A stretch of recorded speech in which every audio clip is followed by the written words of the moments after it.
Hi ನಮಸ್ಕಾರ. Welcome back to my YouTube channel Sarita Sannidhi logs YouTube ಚಾನಲ್ಗೆ ನಿಮ್ಮೆಲ್ರಿಗೂ ಸಹ ಪ್ರೀತಿಯ ಸುಸ್ವಾಗತ. ನೀವು ನೋಡಿದ್ರಿ ನನ್ನ ಮೊಬೈಲಲ್ಲಿ ಟೈಮು ಶನಿವಾರ ಮಧ್ಯರಾತ್ರಿ 12:30.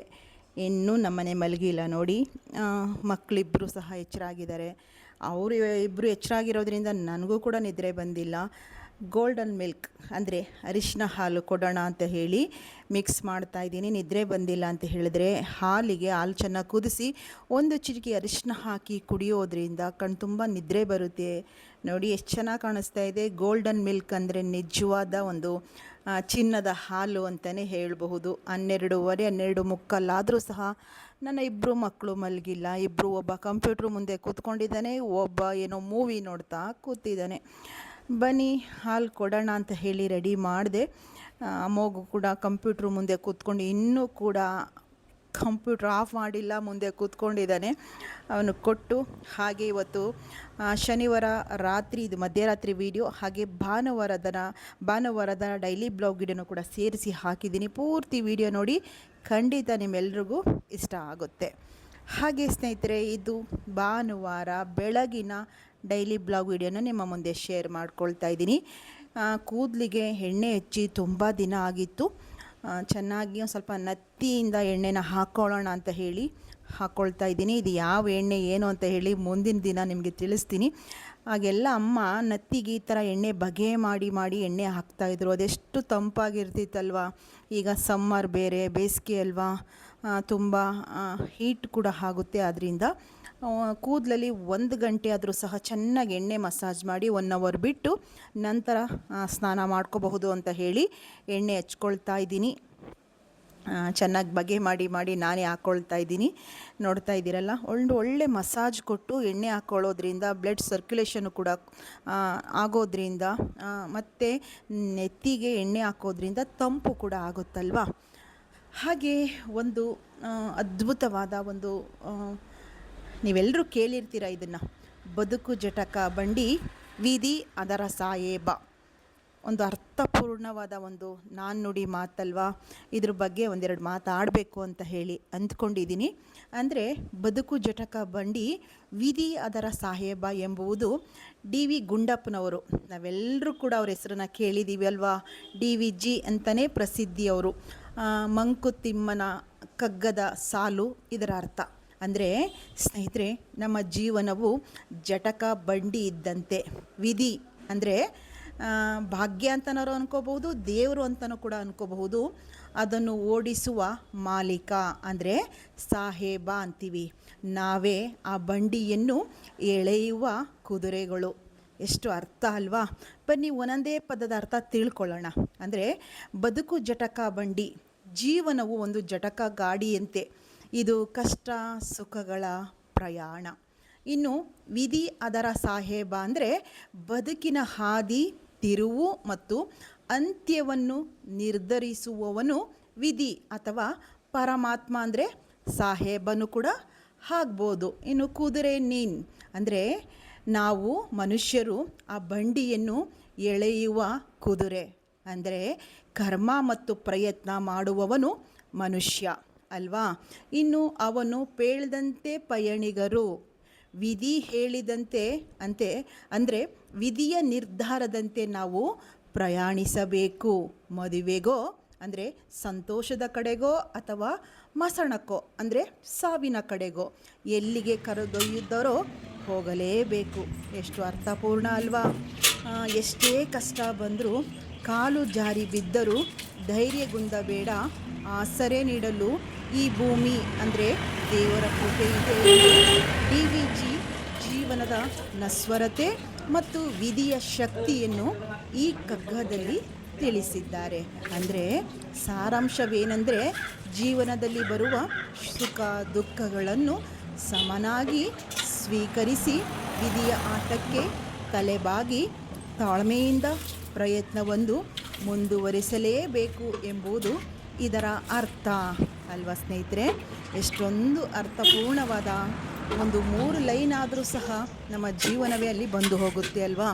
ನನ್ನ ದಿನಚರಿ, ಗಿಡಗಳಿಗೆ ನೀರು ಹಾಕ್ತಾ ಇದ್ದೀನಿ, ಕೂದಲಿಗೆ ತಲೆಗೆ ಚೆನ್ನಾಗಿ ಎಣ್ಣೆನ ಹಚ್ಕೊಂಡೆ. ನಮ್ಮಲ್ಲಿರುವಂಥ ಗಿಡಗಳಿಗೆ ನೀರನ್ನೆಲ್ಲ ಹಾಕಿ ಇವತ್ತು ಕಮಲಮ್ಮ ರಜಾ, ಅವ್ರು ಬರ್ತಾ ಇಲ್ಲ, 2 ದಿನ ಆಯಿತು. ಅಂದರೆ ಯಾವುದೋ ಹಬ್ಬ ಅಂತ ಹೇಳಿ ಊರ ಕಡೆ ಹೋಗಿದ್ದಾರೆ.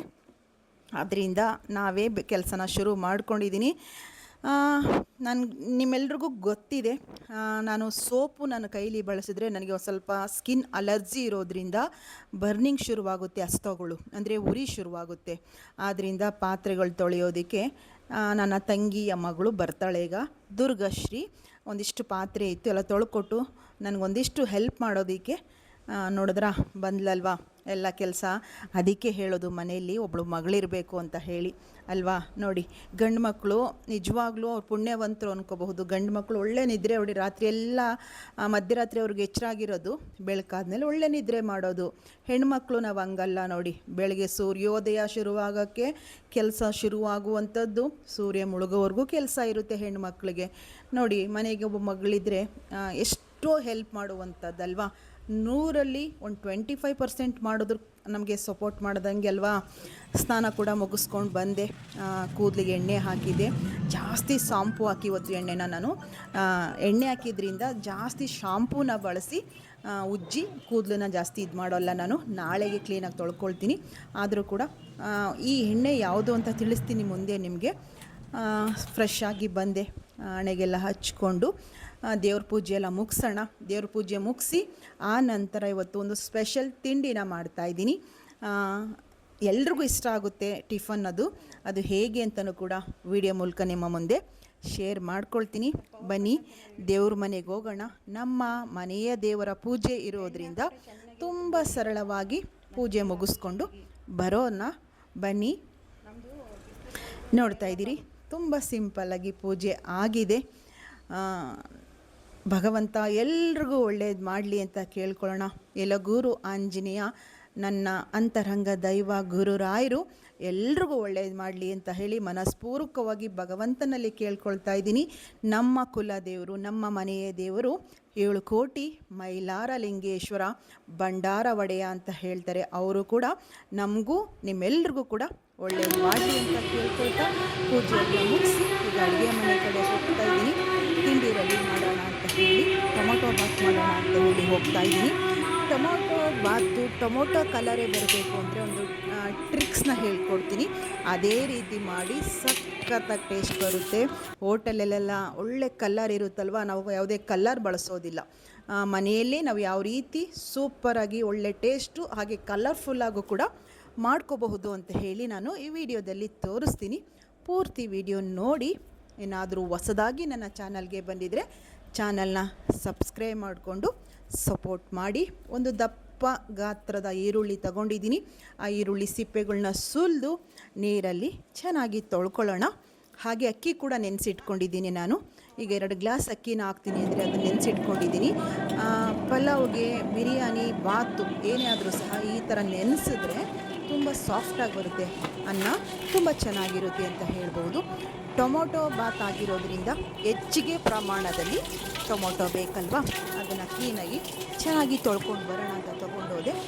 ತೊಳ್ಕೊಂಡು ಬಂದು ಟೊಮೊಟೊನ ಚಿಕ್ಕದಾಗಾದ್ರು ಹಚ್ಕೊಳ್ಳಿ, ಇಲ್ಲಾಂದರೆ ಸ್ಲೈಸ್ ಆಗಾದರೂ ಸಹ ಹಚ್ಕೊಳ್ಳಿ. ನಾನು ಉದ್ದುದ್ದನೇ ಹಚ್ಕೊಳ್ತೀನಿ. ಟೊಮೊಟೊ ಬೆಂದೋಗುತ್ತಲ್ವ, ಅದರಿಂದ ಹೇಗೆ ಬೇಕಾದರೂ ಟೊಮೊಟೊನ ಹಚ್ಕೋಬಹುದು. ನೋಡಿ, ನಾನು ಆಲ್ರೆಡಿ ಟೊಮೊಟೊ ಹಚ್ಚಿಟ್ಕೊಂಡಿದ್ದೀನಿ. ಈಗ ಒಗ್ಗರಣೆಗೆ ಈರುಳ್ಳಿನೂ ಕೂಡ ಸ್ಲೈಸಾಗಿ ಹಚ್ಚಿಟ್ಕೊಳ್ತಾ ಇದ್ದೀನಿ. ತುಂಬಾ ದಿನ ಆಗೋಗಿದೆ ಟೊಮೊಟೊ ಬಾತ್ ತಿನ್ನಬೇಕು ಅಂತ ತುಂಬ ಆಸೆಪಟ್ಟು ಮಾಡ್ಕೊಳ್ತಾ ಇದ್ದೀನಿ. ಟೇಸ್ಟ್ ಹೇಗೆ ಬರುತ್ತೆ ಅಂತ ಹೇಳಿ ನಿಮಗೆ ಹೇಳ್ತೀನಿ. ಒಳ್ಳೆ ಕೆಂಪು ಟೊಮೊಟೊ ಕಲರ್ ಇದ್ದಂಗೆ ಇರುತ್ತೆ ಟೊಮೊಟೊ ಬಾತು. ಅದು ಯಾವ ರೀತಿ ಮಾಡೋದು ಅಂತ ಒಂದು ಸಿಂಪಲ್ ಟಿಪ್ಸು ಕೂಡ ನಿಮಗೆ ಇವಾಗ ಶೇರ್ ಮಾಡ್ತೀನಿ. ಹೀಗೆ ಈರುಳ್ಳಿನ ಸ್ಲೈಸಾಗಿ ಹಚ್ಚಿಟ್ಕೊಂಡಿದ್ದೀನಿ. ಒಂದು ಒಗ್ಗರಣೆಗೆ ಒಂದು ದಪ್ಪ ಸೈಜ್ ಈರುಳ್ಳಿ ಸಾಕು. ನಾನು ಮೊಸರು ರಾಯ್ತ ಮಾಡಬೇಕಲ್ಲ, ಅದಕ್ಕೂ ಸಹ ಈರುಳ್ಳಿನ ಇಟ್ಕೊಳ್ತಾ ಇದ್ದೀನಿ.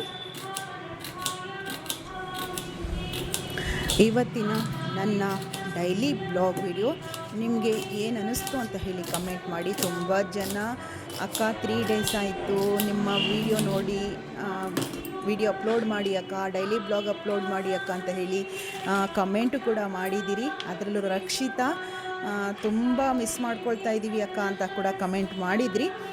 ನಾನು ಕೂಡ ಬ್ಯುಸಿ ಇದ್ದಿದ್ದರಿಂದ ವಿಡಿಯೋ ಹಾಕೋಕ್ಕಾಗಿಲ್ಲ. ಇವತ್ತು ಸಂಡೇ ಬ್ಲಾಗ್ ವಿಡಿಯೋನ ರೆಕಾರ್ಡ್ ಮಾಡಿ ಇವತ್ತೇ ಅಪ್ಲೋಡ್ ಮಾಡ್ತಾಯಿದ್ದೀನಿ. ಖಂಡಿತ ನಿಮ್ಮೆಲ್ರಿಗೂ ಇಷ್ಟ ಆಗುತ್ತೆ ಅಂತ ಭಾವಿಸ್ತೀನಿ. ಹಾಗೆ ಚಿಕ್ಕದಾಗಿ ಒಂದು ಶುಂಠಿ ಬೆಳ್ಳುಳ್ಳಿ ಪೇಸ್ಟು, ಚಿಕ್ಕದಾಗಿ 2 ಟೊಮೊಟೊ ಕೂಡ ರುಬ್ಕೊಳ್ತಾ ಇದ್ದೀನಿ. ಸ್ವಲ್ಪ ಕೊತ್ತಂಬರಿ ಸೊಪ್ಪು ಹಾಗೆ ಸ್ವಲ್ಪ ಪುದೀನ ಇಷ್ಟು ಕೂಡ ಹಾಕ್ಕೊಂಡು ಒಂದು ಒಳ್ಳೆ ಪೇಸ್ಟನ್ನು ಮಾಡ್ಕೊಳ್ಳೋಣ. ನೋಡಿ, ಈ ರೀತಿ ಒಂದು ಪೇಸ್ಟ್ ಮಾಡ್ಕೊಂಡಿದ್ದೀನಿ. ಮನೆಯಲ್ಲೇ ಮಾಡ್ಕೊಳ್ಳಿ, ಆದಷ್ಟು ಶುಂಠಿ ಬೆಳ್ಳುಳ್ಳಿ ಪೇಸ್ಟನ್ನ ಹೊರಗಡೆ ತರಬೇಡಿ, ಮನೆಯಲ್ಲೇ ಮಾಡ್ಕೊಳ್ಳಿ. ಆ ಘಮ ತುಂಬ ಚೆನ್ನಾಗಿರುತ್ತೆ, ಟೇಸ್ಟು ಕೂಡ ತುಂಬ ಚೆನ್ನಾಗಿರುತ್ತೆ. ಈಗ ಎಣ್ಣೆ ಕೂಡ ಹಾಕಿದ್ದೆ ನಾನು, ಎಣ್ಣೆ ಬಿಸಿ ಆಗಿದೆ. ಮರಾಠಿ ಮೊಗ್ಗು, ಚಕ್ಕೆ, ಲವಂಗ ಮತ್ತು ಪಲಾವ್ ಎಲೆ, ಕಸೂರಿ ಮೇಥಿ ಇವೆಲ್ಲ ಹಾಕಿ ಎಣ್ಣೆಯಲ್ಲಿ ಚೆನ್ನಾಗಿ ಫ್ರೈ ಮಾಡ್ಕೊಳ್ಳೋಣ. ಸ್ವಲ್ಪ ತುಪ್ಪ ಕೂಡ ಹಾಕ್ತಾಯಿದ್ದೀನಿ. ನಂದಿನಿ ತುಪ್ಪ ಬಾಟಲೆಲ್ಲ ಚೇಂಜ್ ಮಾಡಿಬಿಟ್ಟಿದ್ದಾರೆ, ಹೊಸದಾಗಿ ಅಪ್ಡೇಟ್ ಮಾಡಿಬಿಟ್ಟಿದ್ದಾರೆ. ನೋಡಿ, ನಂದಿನಿ ತುಪ್ಪ ದೊಡ್ಡ ಬಾಟ್ಲ್ ಇರಲಿಲ್ಲ, ಚಿಕ್ಕದೇ ತೊಗೊಬಂದೆ. ಸ್ವಲ್ಪ ತುಪ್ಪ ಕೂಡ ಹಾಕ್ತಾಯಿದ್ದೀನಿ. ತುಪ್ಪ ಮಕ್ಕಳಿಗೆ ಫ್ಲೇವರ್ ಆಗಲಿ, ತುಪ್ಪದ ಟೇಸ್ಟು ತುಂಬ ಇಷ್ಟ ಆಗುತ್ತಲ್ವ, ಸ್ವಲ್ಪ ತುಪ್ಪ ಹಾಕ್ತಾಯಿದ್ದೀನಿ. ಹಾಗೆ ಒಗ್ಗರಣೆಗೆ ಏನು ಈರುಳ್ಳಿ ಹೆಚ್ಚಿಟ್ಕೊಂಡಿದ್ದೆ ನೋಡಿ, ಅದು ಕೂಡ ಹಾಕ್ತಾಯಿದ್ದೀನಿ. ಚೆನ್ನಾಗಿ ತುಪ್ಪ ಎಣ್ಣೆಯಲ್ಲಿ ಈರುಳ್ಳಿ ಬೇಯೋದ್ರಿಂದ ಅರೋಮ ಸಕ್ಕ ಟೇಸ್ಟನ್ನು ಕೊಡುತ್ತೆ. ನೋಡಿ, ಈ ರೀತಿ ಬ್ರೌನ್ ಕಲರ್ ಆಗೋವರೆಗೂ ಎಣ್ಣೆಯಲ್ಲಿ ಫ್ರೈ ಮಾಡ್ಕೊಳ್ಳೋಣ. ಈ ಸಂದರ್ಭದಲ್ಲೇ ನಿಮಗೆ ಹೇಳ್ಕೊಡ್ತಾ ಹೋಗ್ತೀನಿ ಹೇಗೆ ಅಂತ ಹೇಳಿ. ಸ್ವಲ್ಪ ಪುದೀನ ಎಲೆ ಹಾಕ್ತಾಯಿದ್ದೀನಿ. ಪುದೀನ ಎಲೆನೂ ಕೂಡ ಎಣ್ಣೆ ತುಪ್ಪದಲ್ಲಿ ನೀವು ಹಾಕೋದ್ರಿಂದ ಘಮ ತುಂಬ ಚೆನ್ನಾಗಿರುತ್ತೆ.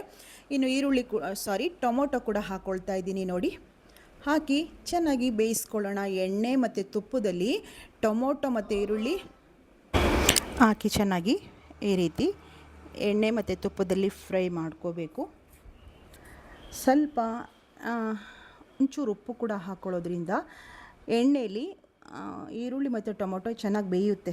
ಉಪ್ಪು ಹಾಕಬೇಕು ಸ್ವಲ್ಪ, ಒಂದು 1/4 ಸ್ಪೂನ್ ಕೂಡ ನಾನು ಹಾಕ್ಕೊಂಡಿದ್ದೀನಿ. ನೋಡಿ, ಇವಾಗ ಚೆನ್ನಾಗಿ ಬೆಂದಿದೆ. ಉಪ್ಪು ಹಾಕಿದ್ಮೇಲೆ ಟೊಮೊಟೊ ಈರುಳ್ಳಿ ಚೆನ್ನಾಗಿ ಬೆಂದಿದೆ. ಇದೇ ಸಂದರ್ಭದಲ್ಲಿ ಬಾತು ಒಳ್ಳೆ ಕಲರ್ ಬರಬೇಕು ಅಂದರೆ ಚಿಲ್ಲಿ ಪೌಡ್ರು 1-2 ಸ್ಪೂನು, ನಾನು ದೊಡ್ಡ ಸ್ಪೂನಲ್ಲಿ 2 ಸ್ಪೂನು ಚಿಲ್ಲಿ ಪೌಡ್ರನ್ನ ಎಣ್ಣೆಗೆ ಹಾಕ್ತಾಯಿದ್ದೀನಿ. ಎಣ್ಣೆ ತುಪ್ಪಕ್ಕೆ ಚಿಲ್ಲಿ ಪೌಡ್ರ್ ಹಾಕೋದ್ರಿಂದ ಚೆನ್ನಾಗಿ ಕಲರ್ ಬರುತ್ತೆ. ಇದೇ ಒಂದು ಒಳ್ಳೆ ಟಿಪ್ಸು ಅಂತ ಅಂದ್ಕೊಳ್ಳಿ. ಒಳ್ಳೆ ಕಲರ್ ಬರಬೇಕು ಪಲಾವ್ ಬಿರಿಯಾನಿ ಅಂದರೆ ಈ ರೀತಿ ಎಣ್ಣೆಗೆ ನಾವು ಖಾರದ ಪುಡಿನ ಅಂದರೆ ಚಿಲ್ಲಿ ಪೌಡ್ರನ್ನ ಹಾಕ್ಕೋಬೇಕು. ಒಂದು 5 ನಿಮಿಷ ಚೆನ್ನಾಗಿ ಮಗ್ಗಿದ ಮೇಲೆ ಶುಂಠಿ ಬೆಳ್ಳುಳ್ಳಿ ಪೇಸ್ಟು ರುಬ್ಕೊಂಡಿದ್ದೀನಲ್ಲ ಅದು ಸಹ ಹಾಕ್ತಾಯಿದ್ದೀನಿ. ಸ್ವಲ್ಪ ಕೊತ್ತಂಬರಿ ಸೊಪ್ಪು, ಪುದೀನ, ರುಬ್ಬಕ್ಕೂ ಕೂಡ ಮೀಡಿಯಮ್ ಸೈಜ್ 2 ಟೊಮೊಟೊ ಕೂಡ ಹಾಕ್ಕೊಂಡಿದ್ದೆ, ಅದು ಕೂಡ ಹಾಕಿ ಚೆನ್ನಾಗಿ ಮಿಕ್ಸ್ ಮಾಡ್ಕೊಳ್ಳೋಣ. ಎಷ್ಟು ಘಮ ಘಮ ಅಂತ ಇರುತ್ತೆ ಅಂದರೆ ನಿಜವಾಗ್ಲೂ ಒಂದು 5 ಮನೆಯವರೆಗೂ ಸ್ಮೆಲ್ಲಂತೂ ಒಳ್ಳೆ ಸುವಾಸನೆ ಅಂತೂ ಖಂಡಿತ ಹೋಗುತ್ತೆ. ಹಸಿ ಸ್ಮೆಲ್ ಒಂದು ಸ್ವಲ್ಪ ಹೋದ್ಮೇಲೆ ನೋಡಿ, ನಾನು ಬಟಾಣಿ ಮತ್ತು ಒಂದು ಸ್ವಲ್ಪ ಕಡಲೆ ಬೀಜ ಕೂಡ ನೆನೆಸಿದ್ದೀನಿ, ಅದು ಕೂಡ ಹಾಕ್ಕೊಳ್ತಾ ಇದ್ದೀನಿ.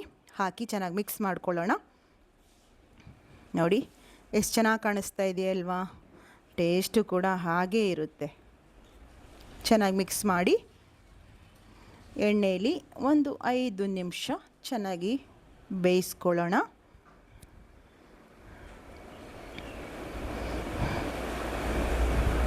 ನಾನಿವಾಗ ಎಲ್ಲ ಮಿಕ್ಸಾಗಿ ಒಳ್ಳೆ ಘಮ ಬಂದಿದೆ. ನಾನಿವಾಗ 1-2 ಸ್ಪೂನು ಬಿರಿಯಾನಿ ಪೌಡ್ರ್ ಹಾಕ್ಕೊಳ್ತಾ ಇದ್ದೀನಿ. ಚಿಲ್ಲಿ ಪೌಡ್ರು ಕೂಡ ಹಾಕಿದ್ದೀನಿ. ಮತ್ತು 1-2 ಸ್ಪೂನು ಬಿರಿಯಾನಿ ಪೌಡ್ರು, ನಿಮ್ಗೆ ಯಾವ ಕಂಪ್ನಿದು ಬೇಕು ಅದು ಹಾಕ್ಕೊಳ್ಳಿ. 1-2 ಸ್ಪೂನು ಬಿರಿಯಾನಿ ಪೌಡ್ರು ಮತ್ತು 1/4 ಸ್ಪೂನು ಅರಿಶಿಣದ ಪುಡಿ ಹಾಕ್ಕೊಳ್ಳೋದ್ರಿಂದ ಬಿರಿಯಾನಿ ಥರನೇ ಘಮ ಕೂಡ ತುಂಬಾ ಚೆನ್ನಾಗಿರುತ್ತೆ. ನಾನು ಆಚಿ ಬಿರಿಯಾನಿ ಪೌಡ್ರನ್ನ ಬಳಸಿದ್ದೀನಿ. ಆಚಿ ಬಿರಿಯಾನಿ ಪೌಡ್ರು ಮಟನ್, ಚಿಕನ್ ಮತ್ತು ವೆಜ್ಗೂ ಕೂಡ ತುಂಬ ಚೆನ್ನಾಗಿದೆ. ನಿಮಗೆ ಆಪ್ಷನ್, ನೀವು ಯಾವುದಾದ್ರೂ ಕೂಡ ಬಳಸಿ. ನೋಡಿ, ಎಣ್ಣೆ ತುಂಬ ಚೆನ್ನಾಗಿ ಬೆಂದಿದೆ. ಎಣ್ಣೆಯಲ್ಲಿ ನಾನು ಅಕ್ಕಿನ ನೆನೆಸಿ ಅಳತೆ ನೀರು ಕೂಡ ಹಾಕ್ಕೊಂಡಿದ್ದೀನಿ. ಆ ನೀರನ್ನು ಒಟ್ಟಿಗೆ ಅಕ್ಕಿಯೊಂದಿಗೆ ನೀರನ್ನು ಕೂಡ ಹಾಕ್ತಾಯಿದ್ದೀನಿ. 1 ಗ್ಲಾಸ್ ಅಕ್ಕಿಗೆ 2 ಗ್ಲಾಸ್ ನೀರನ್ನು ಹಾಕ್ಕೊಂಡು ನೆನೆಸಿಟ್ಕೊಂಡಿದ್ದೆ ನಾನು. ಒಂದು ಅರ್ಧ ಗಂಟೆ ನೀರಲ್ಲಿ ಅಕ್ಕಿ ನೆಂದಿರೋದ್ರಿಂದ ತುಂಬ ಚೆನ್ನಾಗಿ ಅನ್ನ ಉದುರಾಗಿ ಮತ್ತು ಸಾಫ್ಟಲ್ಲೂ ಕೂಡ ಅನ್ನ ಬರುತ್ತೆ. ಆದ್ದರಿಂದ ನೆನೆಸಿಟ್ಕೊಂಡಿದ್ದೆ. ನೋಡಿ, ಇವಾಗ ಚೆನ್ನಾಗಿ ಮಿಕ್ಸ್ ಮಾಡ್ಕೊಳ್ಳೋಣ. ಎಲ್ಲ ಚೆನ್ನಾಗಾಗಿದೆ. ಎಲ್ಲ ಚೆನ್ನಾಗಿ ಮಿಕ್ಸ್ ಮಾಡಿ ಟೊಮೊಟೊ ಮತ್ತು ಈರುಳ್ಳಿ ಬೇಯಬೇಕಾದ್ರೆ 1/4 ಸ್ಪೂನ್ ಉಪ್ಪನ್ನ ಹಾಕಿದ್ದೀನಿ. ಇವಾಗ ರುಚಿಗೆ ಎಷ್ಟು ಬೇಕು ನೋಡಿಕೊಂಡು ಉಪ್ಪನ್ನ ಹಾಕ್ಕೊಳ್ಳೋಣ. ಪಿಂಕ್ ಸಾಲ್ಟು ನಮ್ಮನೆ ಮುಗ್ದೋಗಿತ್ತು, ಇನ್ನೂ ತೊಗೊಬಂದಿಲ್ಲ. ವೈಟ್ ಸಾಲ್ಟನ್ನೇ ಹಾಕ್ತಾಯಿದ್ದೀನಿ. ತುಂಬ ದಿನ ಆಗಿದೆ ಬಿಳಿ ಉಪ್ಪನ್ನ ಬಳಸಿ ನಾನು. ನೋಡಿ, ಈಗ ರುಚಿ ನೋಡ್ಕೊಳ್ಳೋಣ ಟೇಸ್ಟು. ಯಾಕೆಂದರೆ ಫಸ್ಟು ಸ್ವಲ್ಪ ಉಪ್ಪನ್ನ ಬಳಸಿರ್ತೀವಲ್ವ, ಆದಷ್ಟು ಬೇಸ್ಗೆ ಉಪ್ಪು ಖಾರನ ನೋಡಿಕೊಂಡು ಬಳಸ್ಕೊಳ್ಳೋಣ ಅಲ್ವಾ. ನೋಡಿ ಇವಾಗ ಸ್ವಲ್ಪ ಟೇಸ್ಟು ಕೂಡ ನೋಡ್ಕೊಳ್ತಾ ಇದ್ದೀನಿ. ನೋಡಿಕೊಂಡು ಕುಕ್ಕರ್ ಕ್ಯಾಪನ್ನ ಹಾಕ್ಕೊಳ್ಳೋಣ. 1-2 ವಿಷಿಲ್ ಬರ್ಸ್ಕೊಳ್ಳೋಣ. 1 ಇಲ್ಲ 2 ಆದರೂ ಸರಿ ವಿಷಿಲ್ ಬರಲಿ. ಒಂಚೂರು ಉಪ್ಪು ಕಡಿಮೆ ಅನ್ನಿಸ್ತು. ಮತ್ತೆ ಒಂದು ಚಿಟಿಕೆ ಉಪ್ಪನ್ನ ಹಾಕಿ ಮಿಕ್ಸಿ ಜಾರ್ ತೊಳೆದಿದ್ದು ಒಂಚೂರು ನೀರಿತ್ತು, ಅದು ಕೂಡ ಹಾಕಿದ್ದೀನಿ ನೀರನ್ನು. ಇವಾಗ ಕುಕ್ಕರ್ ಕ್ಯಾಪನ್ನ ಹಾಕಿ ವಿಸಿಲ್ಗೆ ಹಾಕ್ಕೊಳ್ಳೋಣ.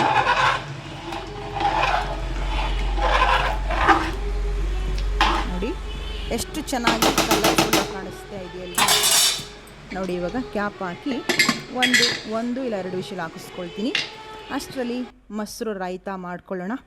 ಮೊಸರು ಬಜ್ಜಿ ಅಂತೂ ಬೇಕೇ ಬೇಕು. ಟೊಮೊಟೊ ಬಾತ್ಗೆ ಕಾಯಿ ಚಟ್ನಿ ಚೆನ್ನಾಗಿರುತ್ತೆ, ತೆಂಗಿನಕಾಯಿ ಚಟ್ನಿ ಚೆನ್ನಾಗಿರುತ್ತೆ. ಈ ಸಮ್ಮರಲ್ಲಿ ಚಟ್ನಿ ಬೇಡ ಅಂತ ಹೇಳಿ ನಾನೇ ಮಾಡ್ತಿಲ್ಲ.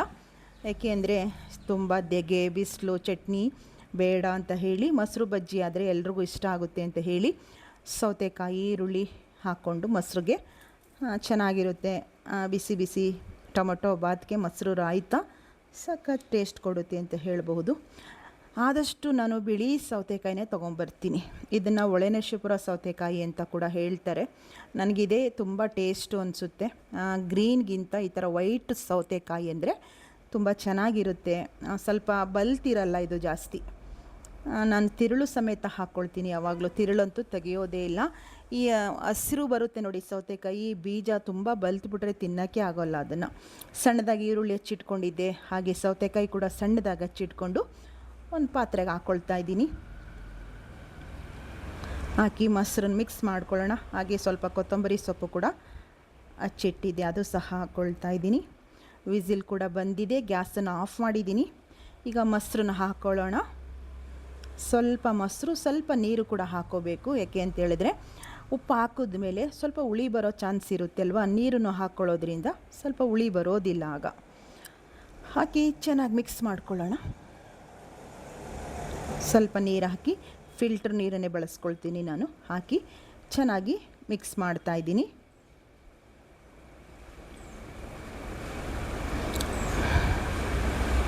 ವಿಡಿಯೋ ಯಾಕೆ ಸ್ಲೋ ಮೋಷನಲ್ಲಿ ಒಂದು ಸ್ವಲ್ಪ ಆಗಿದೆ ಅಂದರೆ ನಿಧಾನಕ್ಕೆ ಹೋಗ್ತಾ ಇದೆ ವಿಡಿಯೋ.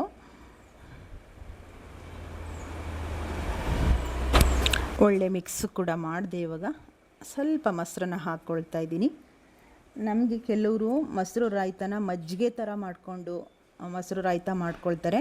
ನನಗೆ ತುಂಬ ಮಜ್ಜಿಗೆ ಥರನೂ ಇರಬಾರ್ದು. ಈ ಥರ ಇದ್ರೇ ಮೊಸರು ಒಂದು ಸ್ವಲ್ಪ ಗಟ್ಟಿಯಾಗಿದ್ರೇ ಮೊಸರು ರಾಯ್ತ ಟೇಸ್ಟು ಅಂತ ಕೂಡ ಅನಿಸುತ್ತೆ ನನಗೆ.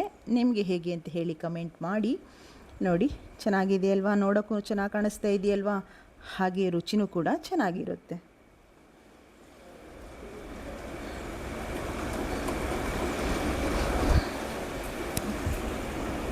ಆಯ್ತು, ಇವಾಗ ಒಳ್ಳೆ ಮೊಸರು ರಾಯ್ತ ಕೂಡ ರೆಡಿ ಆಯಿತು.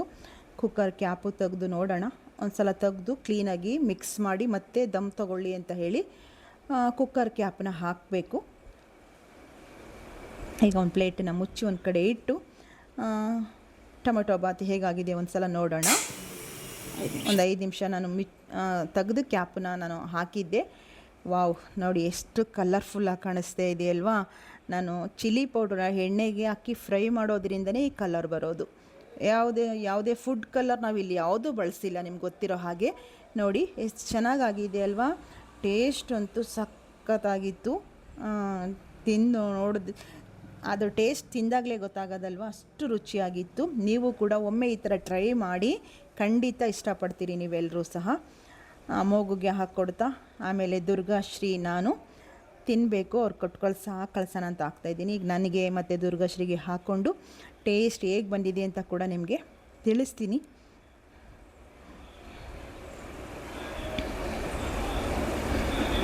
ನೋಡಿ ಎಷ್ಟು ಚೆನ್ನಾಗಿ ಕಲರ್ಫುಲ್ಲಾಗಿ ಬಂದಿದೆ. ನಾನು ಯಾಕೆ ಕಡಲೆ ಬೀಜ ನೆನೆಸಿರೋದು ಹಾಕ್ತೀನಿ ಅಂದರೆ ನನಗೆ ಸಿಕ್ಕಾಪಟ್ಟೆ ಇಷ್ಟ ಕಡಲೆ ಬೀಜ. ನೀವು ಕೂಡ ಹಾಕಿ ನೋಡಿ, ಚೆನ್ನಾಗಿರುತ್ತೆ, ಇಷ್ಟಪಡ್ತೀರಿ ನೀವು ಕೂಡ. ಬನ್ನಿ ಹೇಗಿದೆ ಅಂತ ಕೂಡ ತಿಳಿಸ್ತೀನಿ ನಿಮಗೆ. ಮೊಸರು ಜೊತೆ ಹಾಕ್ಕೋಬೇಕು, ಚಿಲ್ಲಬೇಕು, ಚೆನ್ನಾಗಿದೆ ಟೇಸ್ಟು. ನಾವು ಅದೇ ಟೊಮೊಟೊ ಬಾತ್ ತಿಂದು ಸಕ್ಕ ದಿನ ಆಗೋಗಿತ್ತು. ಮಾಡಿದ್ಲ ಅಮ್ಮು ಸೋಯಾ ಚಂಕ್ಸ್ ಹಾಕ್ಸ್ಬಿಡ್ತಾನೆ ಎಲ್ಲದಕ್ಕೂ. ವೆಜ್ ಪಲಾವ್ ಆಗಲಿ, ಟೊಮೊಟೊ ಬಾತ್ ಮಾಡ್ತೀನಿ ಅಂದರೆ ಅದಕ್ಕೂ ಸೋಯಾ ಚಂಕ್ಸ್ ಹಾಕು ಅಂತಾನೆ. ಸೋಯಾ ಚಂಕ್ಸು ಪ್ರೋಟೀನು ಒಳ್ಳೆಯದು. ಆದರೆ ಈಗ ನಾನು ಯಾಕೆ ಹಾಕಲಿಲ್ಲ ಗೊತ್ತಾ, ಟೊಮೊಟೊ ಬಾತ್ ಥರ ಟೇಸ್ಟ್ ಬರೋಲ್ಲ ನನಗೆ. ರಾತ್ರಿ ಅಂದ್ಕೊಂಡೆ ಬಿಸಿ ಬಿಸಿ ಟೊಮೊಟೊ ಬಾತ್ ಮಾಡ್ಕೋಬೇಕು. ರೈಸ್ ತಿಂದು ಸುಮಾರು ದಿನ ಆಗೈತೆ. ನಾನು ಈಗ ನವಣೆ ಆಮೇಲೆ ಮಿಲೆಟ್ಸ್ ಅಂತೀವಲ್ಲ, ನವಣೆ ಬರಗು ಏನಾರು ಬರುತ್ತಲ್ಲ, ಅದನ್ನೇ ತಂದಿಟ್ಕೊಂಡಿದ್ದೀನಿ. ಮಧ್ಯಾಹ್ನ ಟೈಮ್ ಅದರಲ್ಲೇ ಮಾಡ್ಕೋತೀನಿ. ಅನ್ನ ಈಗಲೂ ನೆನೆಸಿದ್ದೀನಿ ರಾತ್ರಿ, ಅದು ರಾತ್ರಿಗೆ ಮಾಡ್ಕೋತೀನಿ.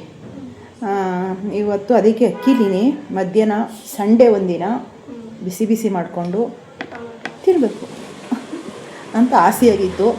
ಮಾಡಿಕೊಂಡೆ. ಟೇಸ್ಟ್ ಅಂತೂ ಮಸ್ತಾಗೈತಲ್ವ? ಚೆನ್ನಾಯ್ತಲ್ವ?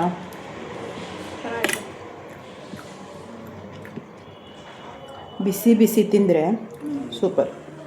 ಯಾವಾಗಲೂ ಅಷ್ಟೇ, ತಿಂಡಿನ ಬಿಸಿ ಬಿಸಿ ತಿನ್ನೋ ಆ ಟೇಸ್ಟೇ ಬೇರೆ. ನಂಗೆ ಸುಡು ನೋಡಿ, ಹುರ್ಕೊಂಡು ತಿನ್ನಬೇಕು. ಅವಾಗ ತಿಂದಾಗ ಅನ್ಸು. ವಾಷಿಂಗ್ ಮಿಷಿನ್ಗೆ ಹಾಕಿದ್ದೀನಿ, ಕರೆಂಟ್ ಹೋಯ್ತು ಅರ್ಧಕ್ಕೆ. ಈಗ ಒಗಿತಾಯಿತು, ಕರೆಂಟ್ ಹೋಯ್ತು.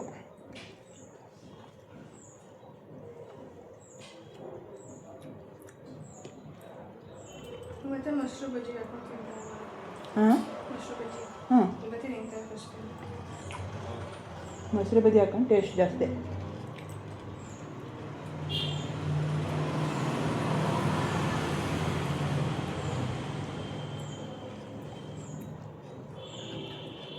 ಎಲ್ಲರೂ ಕೇಳ್ತಾ ಇರೋದು, ನಾನೊಂದು ವಿಡಿಯೋದಲ್ಲಿ ಹೇಳಿದ್ದೀನಿ, ನಿಮ್ಮ ದೊಡ್ಡಪ್ಪಂದು ನಂದು ಮದುವೆ ಸ್ಟೋರಿ ಹೇಳಬೇಕು ಅಂತ, ಶುರು ಮಾಡಬೇಕು ಅಂತ ಅಂದ್ಕೊಂಡಿದ್ದೀನಿ. ನೆನ್ನೆನೊಬ್ಬರು ಕಮೆಂಟಲ್ಲಿ ಅಕ್ಕ ಹೇಳಿ ಅಕ್ಕ ಅಂತ ಅಂದಿದ್ರು. ಹೇಳೋಣ, ಒಂದೇ ದಿನ ಹೇಳೋಕ್ಕಾಗಲ್ಲ, ಸ್ವಲ್ಪ ಸ್ವಲ್ಪ ಸ್ವಲ್ಪ ಹೇಳ್ಕೊಂಡು ಹೋಗ್ತೀನಿ. ಇವತ್ತು ಒಂದು ಇಂಟ್ರೊಡಕ್ಷನ್ ನಿಮ್ಮ ಮುಂದೆ. ಎಲ್ಲಿ ಪ್ರಿಯಾಪಟ್ಟಣ, ಎಲ್ಲಿ ಬೆಂಗಳೂರು, ಆ ಒಡನಾಟ ಹೆಂಗೆ ಶುರುವಾಯಿತು, ಯಾವ ರೀತಿ ಮದುವೆಯ ಒಂದು ಕಾರ್ಯಕ್ರಮದ ಪ್ರಾರಂಭ ದಿನಗಳು, ಹುಡುಗಿ ಮನೆಗೆ ಬರೋದಾಗಲಿ, ನಮ್ಮ ಮನೆಯಿಂದ ಅವ್ರ ಮನೆ ನೋಡೋದಕ್ಕೆ ಹೋಗೋದಾಗಲಿ, ಇವೆಲ್ಲ ಕಾರ್ಯಕ್ರಮ ಇರುತ್ತಲ್ಲ, ಅದಕ್ಕೆ ಮುಂಚಿತವಾಗಿ ನಿಮ್ಮ ದೊಡ್ಡಪ್ಪ ಬರೋಕ್ಕೆ ಮುಂಚೆ ಯಾರು ಬಂದರು, ನಾನು ಹೆಂಗೆ ರೆಡಿ ಆಗಿದ್ದೆ ಎಲ್ಲ ಕೂಡ ಹೇಳಬೇಕು ಅಂತ ಅಂದ್ಕೊಂಡಿದ್ದೀನಿ. ಆಯಿತಾ? ಇನ್ನೊಂದು ಸ್ಪೆಷಲ್ಲಾಗಿ ನಾನು ವಿಡಿಯೋ ತರಬೇಕು ಅಂದ್ಕೊಂಡಿದ್ದೀನಿ. ಮದುವೆ ಆಗುತ್ತೆ, ಮದುವೆ ಆದಮೇಲೆ, ಮದುವೆ ಆಗಿ 1 ವರ್ಷ ಆದಮೇಲೆ ನಾನು ಪ್ರೆಗ್ನೆಂಟ್ ಆಗ್ತೀನಿ. ಅಂದರೆ ನಮ್ಮ ವೆಡ್ಡಿಂಗ್ ಆ್ಯನಿವರ್ಸರಿ ಬರುತ್ತೆ ನೋಡು, ಮೊದಲನೇ ವರ್ಷದ್ದು, ಅಷ್ಟೊತ್ತಿಗೆ ನನಗೆ 3 months ಆಗಿರುತ್ತೆ ಪ್ರೆಗ್ನೆಂಟು. ಆಯಿತಾ? ಅದಾದಮೇಲೆ ಬಾಣಂತನ ಎಲ್ಲ ಮುಗಿಸ್ಕೊಂಡು ಸೋನು ಅಣ್ಣ 10 ಬರ್ಡೇಗೆ ಹೋಗ್ತೀವಿ. ಇನ್ನು 15 ದಿನ ಬರ್ಡೇ ಒಂದು. ಬೆಂಗಳೂರಿಗೆ ಹೋಗ್ತೀವಿ. ಆಯ್ತಲ್ವಾ? ಬೆಂಗಳೂರಿಗೆ ಹೋದಾಗ ಒಂದೇ ಏರಿಯಾದಲ್ಲಿ, ಅಂದರೆ 20-22 ವರ್ಷ ಒಂದೇ ಏರಿಯಾದಲ್ಲಿ ಇರ್ತೀವಿ. ಆ ಏರಿಯಾದಲ್ಲಿ ಯಾವ್ಯಾವ ಮನೇಲಿದ್ದೀವಿ ಆ ಮನೆ ವೀಡಿಯೋ ಮಾಡ್ಕೊಬರ್ಬೇಕು ಅಂತ ನಂದು. ಒಳಗಡೆ ಹೋಗಿ ವೀಡಿಯೋ ಮಾಡಿಲ್ಲ ಅಂದರೂ ಹೊರಗಡೆ ಎಷ್ಟು ಮನೇಲಿದ್ದೀವಿ ಆ ಮನೆ ತೋರಿಸ್ಬೇಕು ಅಂತ. ಅದಕ್ಕೆ ಒಂದು ಎಪಿಸೋಡಲ್ಲಿ ಎಲ್ಲನೂ ಹೇಳೋಕ್ಕಾಗಲ್ಲ. ಶುರುವಿಂದ ಲಾಸ್ಟ್ ಎಂಡ್ವರೆಗೂ ಕೂಡ ಏನೆಲ್ಲ ನಡೀತು ಪ್ರತಿ ವಿಡಿಯೋ ಜೊತೆ ನಾನು ಸ್ವಲ್ಪ ಸ್ವಲ್ಪ ಹೇಳ್ಕೊಂಡು ಹೋಗ್ತೀನಿ. ಆಯಿತಾ? ಈಗ ಅದೇ ಹೇಳ್ತಾ ಇದ್ದೀನಿ. ಕಂಪ್ಲಾಪುರ ಅಂದರೆ ಪ್ರಿಯಾಪಟ್ಟಣ ತಾಲೂಕು, ನಿಮ್ಮ ದೊಡ್ಡಪ್ಪ ಇದ್ದಿದ್ದು ಬೆಂಗಳೂರು. ಆಯಿತಾ? ಅಲ್ಲಿಂದ ಹೇಗೆ ಕನೆಕ್ಟ್ ಆದ್ವಿ, ಅವ್ರ ಸ್ವಂತ ಊರು ಯಾವುದು ಎಲ್ಲ ಸಹ ನಾನು ವಿಡಿಯೋದಲ್ಲಿ ತಿಳಿಸ್ತಾ ಹೋಗ್ತೀನಿ.